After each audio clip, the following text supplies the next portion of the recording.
বুখারীতে এই হাদিস আছে, আল্লাহ রাসূল যোহরের নামাজে এবং আসরের নামাজে কখনো কখনো দু একটা আয়াত জোরে বলতেন। ভাই, যোহর এবং আসরের নামাজে কিরাত জোরে হয় না আস্তে হয়? আস্তে, কিন্তু একদম বুখারী শরীফের সহিহ হাদিস যে আল্লাহ রাসূল এই যোহরের নামাজে এবং আসরের নামাজে কখনো দু একটা আয়াত জোরে পড়তেন। কি জন্য? ভাই, আজকেও যদি আল্লাহ রাসূল জোরে না পড়তেন আমরা জানতেই পারতাম না যে যোহর এবং আসরের নামাজেও কিরাত করতে হয়। জানতাম? কথা বলেন।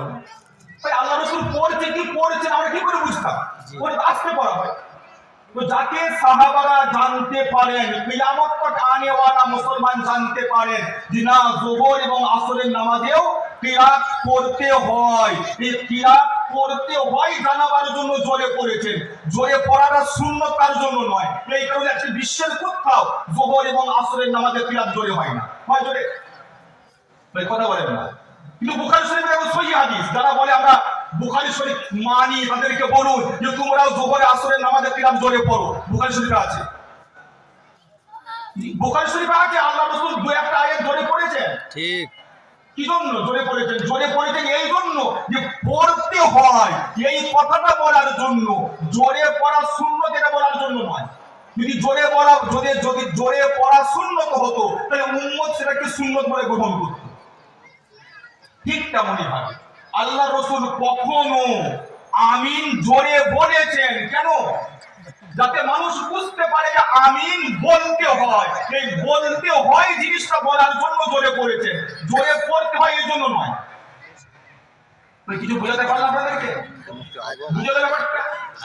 তো যদি কেউ বলে যে হাদিসে আছে আল্লাহ রাসূল জোরে পড়েছেন, হাদিসটা কে বয়ান করছেন? ওয়াইল ইবনে হুজুর, যিনি মাত্র কয়েক দিনের জন্য মদিনায় এসেছিলেন। তিনি মদিনার বাসিন্দা ছিলেন না।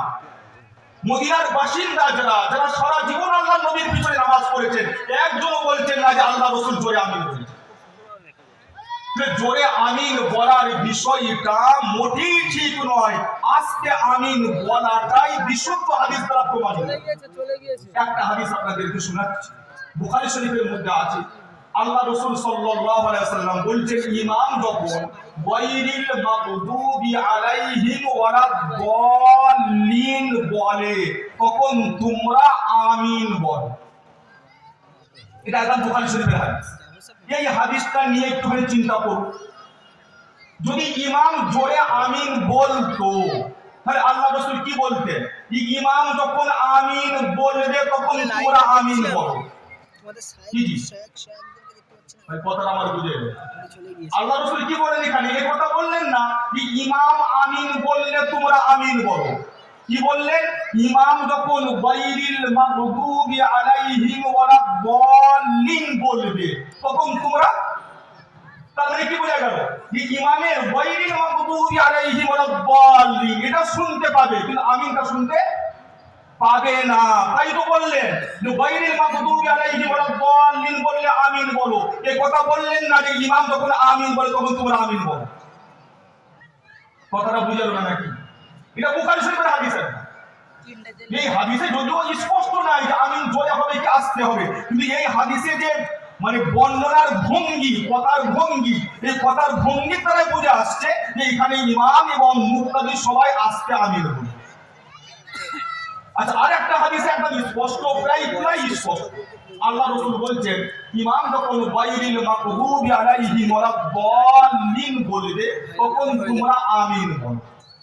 যে ব্যক্তির আমিন ফেরেশতাদের আমিনের মুয়াফিক হয়ে যাবে তার আগের গুনাহ মাফ হয়ে যাবে। ফেরেশতাদের মতো যার আমিন হয়ে যাবে তার গুনাহ মুয়াফিক হওয়া মানে ফেরেশতাদের মতো যার আমিন হবে। এখন বলুন, ফেরেশতারা যে আমিন বলে জোরে বলেন আস্তে বলে? আস্তে। কথা বলেন আস্তে। ভাই, ফেরেশতাদের আমিন বলা কেউ যদি শুনতে পেয়েছেন? তো ফেরেশতাদের মতো আমিনটা কখন হবে? চিল্লে বললে হবে না আস্তে বললে হবে? কথা বুঝে গেল না? আর একটা দলিল না, তৃতীয় হাদিস। এই হাদিসগুলো আমি এখন আপনাদেরকে নম্বর বলতে পারছি না, সব আমার এই কিতাবটা, এই হানাফিদের নামাজ, পুরো নামাজটা আমরা যেভাবে নামাজ করি পুরোটা প্রত্যেকটা বিষয়ের দলিল একদম কোরআন এবং সহিহ হাদিস থেকে দিয়ে আছে। কিতাবটা দেখে নেবেন, হাদিসের নম্বরগুলো সব পেয়ে যাবেন।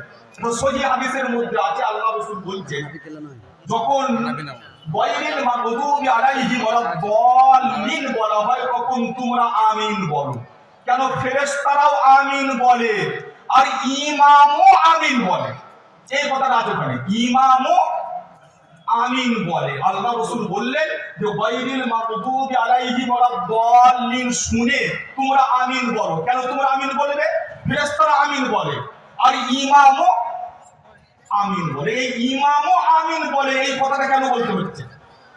ইমাম যদি জোরে আমিন বলে তো সবাই তো শুনতে পাচ্ছে ইমামের আমিন, তো এটা বলা দরকার কি ইমামও আমিন বলে? কথাটা বুঝে আসছে না ভাই? ভাষাটা একটু জানলেই বুঝে আসবে যে এই কথার দ্বারাই কি উদ্দেশ্য, কি বলতে চাইছে। যদিও এখানে স্পষ্ট নাই যে ইমাম বা মুক্তাদি জোরে বলবে কি আস্তে বলবে, কিন্তু কথার দ্বারাই বুঝে আসছে যে ইমাম এবং মুক্তাদি কি বলবে, আস্তে বলবে। কিন্তু আল্লাহ রাসূল কি বলছেন? ফেরেশতারাও আমিন বলে, ইমামও আমিন বলে। ইমাম যদি জোরে আমিন বলতেন সেই আমিন তো সবাই শুনতে পাচ্ছে, তাহলে ওখানে এই কথা বলার কোনো প্রয়োজনই হতো না যে ইমামও আমিন বলে। ইমামও আমিন বলে এই কথাটা প্রমাণ করছে যে ইমাম এবং মুক্তাদি সবাই আস্তে আমিন বলবে, জোরে নয়।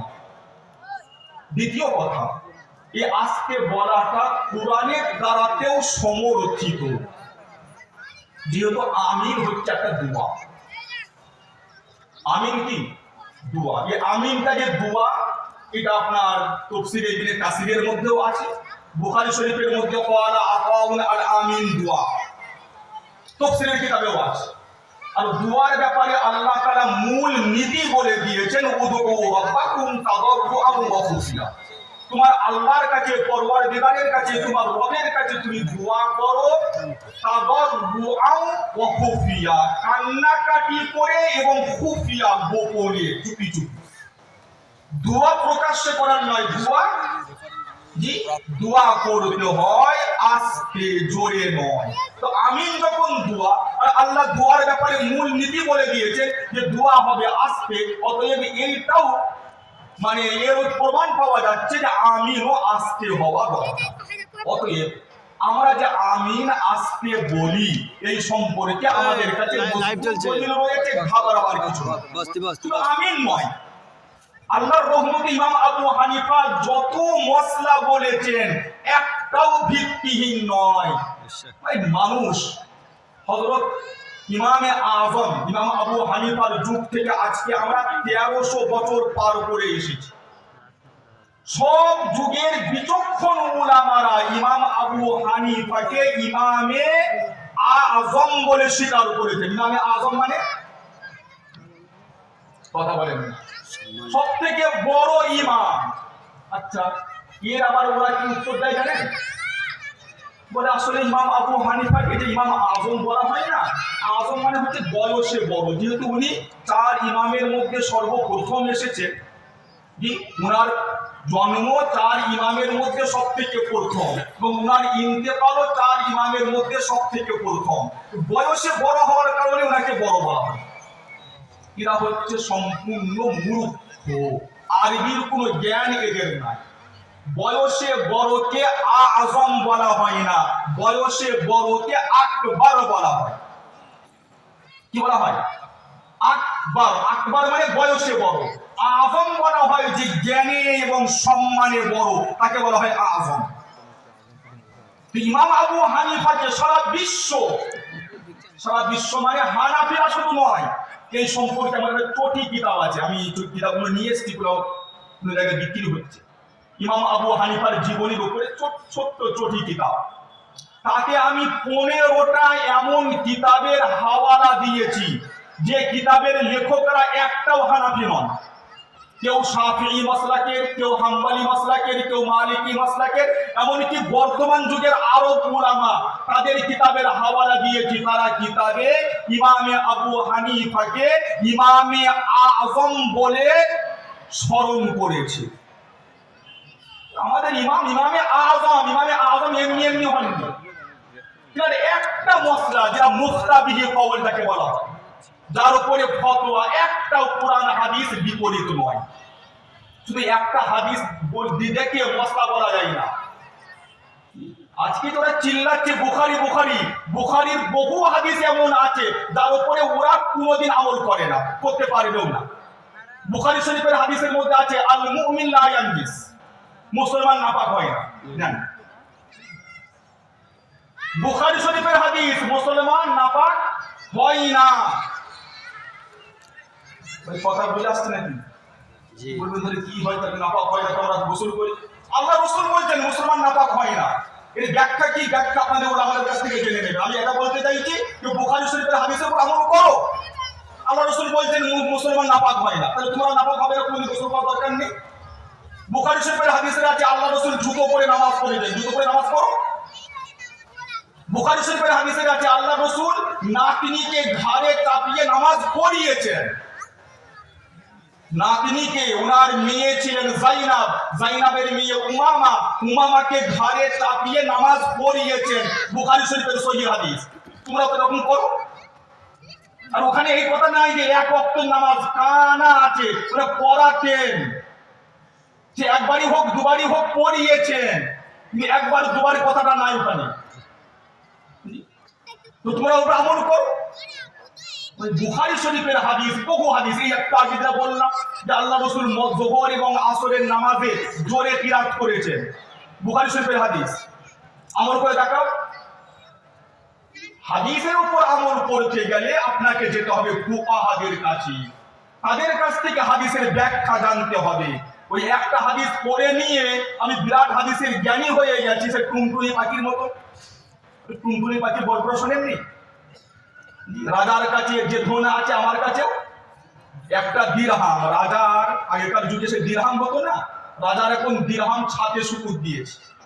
ও ওখান থেকে একটা দিরহাম নিয়ে চলে গেছে। সে গাছে বসে বসে গান গাইছে যে রাজার কাছে যে ধন আছে আমার কাছেও ওই একটা মোহর, একটা দিনার বা একটা টাকা নিয়ে গিয়ে ভাবছে যে আমি রাজার মতন হয়ে গেছি মালিক। কথাটা বুঝলো না? আজকে এরা ওই একটা হাদিস পড়ে ভাবছে আমরা বিরাট বড় জ্ঞানী হয়ে গেছি। আমাদের সাথে আর ইমাম আবু হানিফার এদের কোনো পার্থক্য নাই। উনিও কোরআন হাদিস থেকে মশলা বলেছেন, আমরাও কোরআন হাদিস থেকে মশলা বলবো। কিচ্ছু জানে না বাংলা হাদিস, এটা আহলে হাদিস নয়, এটা কি বাংলা হাদিস, হাদিস পড়তেই পারে না। জি যাই হোক, আমার তো ওই বিষয়বস্তু নয়, ওটা বলতে গেলে আমার অন্য বিষয়গুলো ছেড়ে যাবে। মাত্র আর 15 মিনিট সময় আছে। তৃতীয় বিষয় বিতিরের নামাজ। বিতির নামাজের সর্বপ্রথম যে মতভেদ, বিতির ওয়াজিব না সুন্নতে মুআক্কাদ। মানে আমরা কি বলি বিতির নামাজ ওয়াজিব, ওরা বলছে বিতির নামাজ ওয়াজিব। এই সম্পর্কে কোনো দলিল নাই, কোনো হাদিস নাই। আমরা বলছি একদম হাদিস আছে। দেখুন এই যে ফরজ, ওয়াজিব, সুন্নত, এইগুলো হচ্ছে ইস্তিলাহ, টার্মস বলা হয়। এইগুলো আল্লাহর নবীর জমানায় ছিল না, এগুলো পরে ইমামরা ঠিক করেছে। ভাই ওযুর ফরজ কটা? কথা বলেন না, 4টি। কি করে ফরজ হলো? তাই কুরআন হাদিসের কোথায় লেখা আছে যে ওযুর ফরজ 4টে? দেখাও।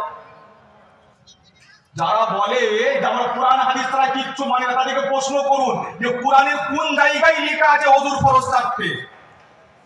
কোথাও লেখা নেই, না কোরআনে আছে না হাদিসে আছে, কোথাও লেখা নেই। এই যে ওযুর ফরজ 4টে, এটা তো পরে ইমামরা উলামারা ঠিক করেছে। ওরা বলতে পারে না কোরআনের মধ্যে আছে ওযু করার সময় মুখমণ্ডল ধুতে হবে, হাত ধুতে হবে, মাথা মাসাহ করতে হবে, পা ধুতে হবে, কোরআনে আছে। যখন কোরআনে আছে তো ফরজ। কথাটা বুঝে আসছে নাকি? আমার খুব সহজ সরল ভাষায় আপনাদেরকে বোঝাবার চেষ্টা করছি, যদি বুঝে এসে যায় ইনশাআল্লাহ কাজে লাগবে। ওরা কি বলবে যে কোরআনে আছে তাই ফরজ। আপনি সঙ্গে সঙ্গে বলুন তাহলে কোরআনে যেটা থাকবে সেটা ফরজ তো? কোরআনে থাকলে ফরজ। যদি তাই হয় তাহলে আপনাদের এলাকায় যারা হজ করতে যাবে, হজ থেকে ফিরে আসার পরে তাদেরকে বলবেন বন্দুক নিয়ে সুন্দরবনে যেতে। আল্লাহ আদেশ করেছেন কোরআনের মধ্যে ওয়াইদা হালালতুম ফাসতাদু, যখন তোমরা ইহরাম খুলবে তখন শিকার করো। ওয়াইদা হালালতুম, ভাই হজ বা উমরা করতে গেলে ইহরাম বাঁধতে হবে নাকি? জি। কথা বুঝে আসছে না? জি। ইহরাম বাঁধতে হয় তো? জি। তো আল্লাহ বলছেন যখন ইহরাম খুলবে হালালতুম, হালাল হবে মানে ইহরাম খুলবে। ফাসকাদু, এটা হচ্ছে আদেশ সূচক শব্দ। ফাসকাদু উলামায়ে কেরাম আছেন আমরের সিওয়া, আর আমর আছে উজুবের জন্য। যদি বলো যে কোরআনে যেটা আদেশ আছে সেটা ফরজ, তাহলে হজের ইহরাম খোলার পরে শিকার করতে যাওয়া ফরজ। কি জি, তো অত ছেলে খেলার বিষয় নয়। কোনটা ফরজ, কোনটা ওয়াজিব, কোনটা সুন্নত, এটা নির্ণয় করা ছেলে খেলার বিষয় নয়। যে কোরআনে থাকলেই ফরজ, যদি এত ছেলে খেলা হয়ে যেত তাহলে তো হয়েই যেত। কথা বোঝাচ্ছে নাকি আমার?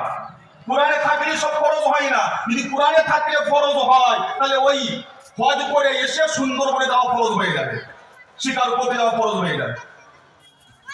ফরজ ওয়াজিব এটা পরবর্তী উলামায়ে কেরামরা ইমামরা দলিল প্রমাণ দেখে নির্দিষ্ট করেছে যে হ্যাঁ এইটা এত গুরুত্ব সাথে বয়ান করা হয়েছে, এটা ফরজ। তারপরে যেটা গুরুত্বপূর্ণ সেটা ওয়াজিব, তার থেকে কম গুরুত্বপূর্ণ সুন্নতে মুআক্কাদা, তার থেকে আরো কম গুরুত্বপূর্ণ সুন্নতে গায়রে মুআক্কাদা। এগুলো সব ইমামরা ঠিক করেছেন, পরবর্তী উলামায়ে কেরামরা ঠিক করেছেন। পুরো কোরআন হাদিসের কোথাও নাই যেটা ফরজ, এটা ওয়াজিব, এটা সুন্নত।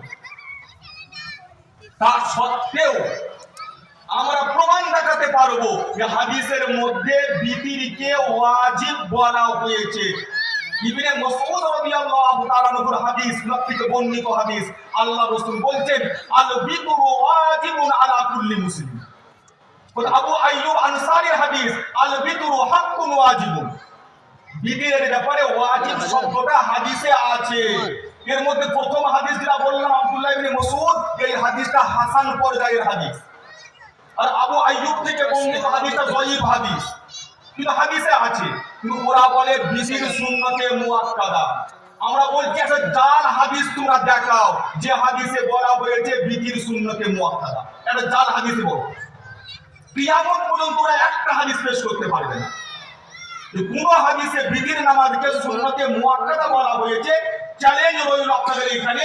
কিয়ামত পর্যন্ত এই সম্পর্কে ওরা সহিহ যায়ীফ তো দূরের কথা, জাল হাদিসও দেখাতে পারবে না। কোন হাদিসে নাই যে বিতির সুন্নতে মুআক্কাদা। কিন্তু বিতিরের ব্যাপারে ওয়াজিব শব্দটা আমি আপনাদেরকে বললাম, হাদিসের হাওয়ালা আমার কিতাবে দেখে নেবেন। দুটো হাদিসে আছে, একটা হাদিস হাসান পর্যায়ের, একটা হাদিস যায়ীফ, কিন্তু আছে। ভাই নেই মামার থেকে কানা মামা ভালো। কি জি ভাই, নেই মামার থেকে কানা মামা। আমাদের তো কাছে হাদিস আছে, যায়ীফ বলেও হাদিস, সেটা জাল হাদিস নয়।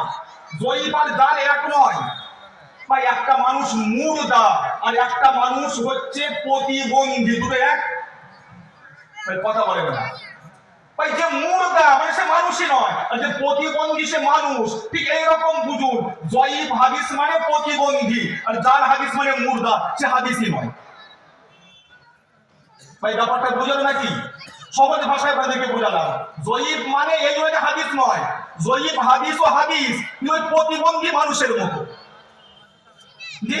আর জাল মানে ওই মুর্দা মানুষ, যে মানুষই নয়। যাই হোক, তো প্রথম ব্যাপার হলো যে বিতির নামাজ ওয়াজিব না, সুন্নতে মুআক্কাদা। আমাদের ইমাম বলছেন ওয়াজিব, সুন্নতে মুআক্কাদা। দ্বিতীয় যেটা সবথেকে গুরুত্বপূর্ণ বিষয়, যে বিতির নামাজ 1 রাকাত না 3 রাকাত না 5 রাকাত না 7 রাকাত, কয় রাকাত। এই ব্যাপারে আমাদের কাছে বুখারী শরীফ সহ বহু হাদিসের কিতাবের সহিহ এবং মজবুত দলিল আছে যে বিতির নামাজ 3 রাকাত। বিতির নামাজ ইউতিরু বিসালাসিন, আল্লাহ রাসূল বিতির নামাজ পড়তেন 3 রাকাত। এই ব্যাপারে বুখারী শরীফে হযরত আয়েশা রাদিয়াল্লাহু তাআলা আনহা থেকে বর্ণিত হাদিস আছে। আচ্ছা, কিন্তু এই কথাটা ইউতিরু বিওয়াহিদাতিন, এই শব্দটাও তো বহু সহিহ হাদিসে আছে। ভালো করে বুঝুন, উলামায়ে কেরামরাও রয়েছেন, আপনারাও শিক্ষিত মানুষ রয়েছেন। ইউতিরু বিওয়াহিদাতিন, এই শব্দটাও বহু সহিহ হাদিসে আছে। বুখারী শরীফ, তিরমিজি শরীফ, সব হাদিসের কিতাবে প্রায় আছে। এই ইউতিরু বিওয়াহিদা এর দুটো অর্থ করা হয়। এর একটা অর্থ যে 1 রাকাত বিতির পড়তেন, একটা অর্থ। এই অর্থটাই নির্দিষ্ট নয়, এটা একটা অর্থ। দ্বিতীয় অর্থ, ইউতিরু মানে বিতির পড়া নয়, ইউতিরু মানে বেজোর পড়া। ইউতিরু মানে কি বললাম? বেজোর করা। আল্লাহ রাসূল রাতে যে তাহাজ্জুদের নামাজ পড়তেন 8 রাকাত, 10 রাকাত, 12 রাকাত, সেই নামাজগুলো সব জোর সংখ্যা। 2 রাকাত, 4 রাকাত, 6, 8, 10, 12, এগুলো জোর না বেজোর? এই কথা বলেন না? জোর। এই সব নামাজগুলোকে বেজোর বানিয়ে দিতেন 1 রাকাতের মাধ্যমে।